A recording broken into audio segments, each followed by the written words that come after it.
I'm Riva Bavaria, a 17-year-old high school senior from New Jersey. I'm interested in pursuing sociology and business, so a lot of my work tends to coincide with that. For my business, Read the Room children's books, I write diverse children's books with my illustrator to help increase representation for children of color in the media. My other efforts, such as co-founding my mentorship program that pairs high school students of color with professionals in their desired fields of interest for free, and participating in other organizations such as the Bayar Fellowship, are also how I try to bridge the gap between students of color and opportunity. Combining these focuses, the work I'm most passionate about has to do with creating spaces for minorities to thrive in. An upcoming project that I'm super excited about is a day of dialogue that two clubs I run are hosting in collaboration with a student who is also a Ukrainian refugee. She's facilitating the event since she has experience doing the same at the United Nations, and our clubs are organizing and marketing it.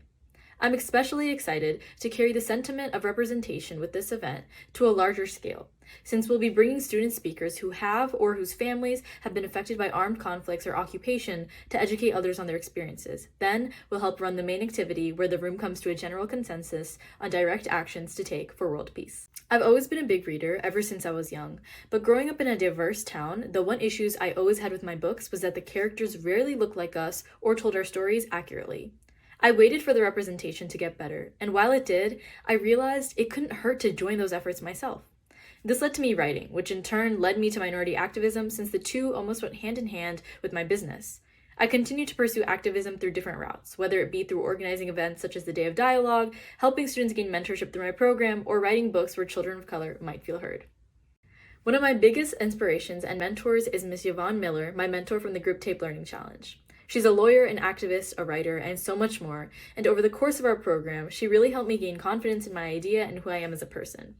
I'm forever grateful for what she taught me and the push she gave me to actually put my ideas into action and start my business. I hope to make an impact like she has, and hopefully support someone the same way she was able to support me. I would recommend checking out the Grip Tape Learning Challenge for these amazing mentors at the handle griptape.org on Instagram.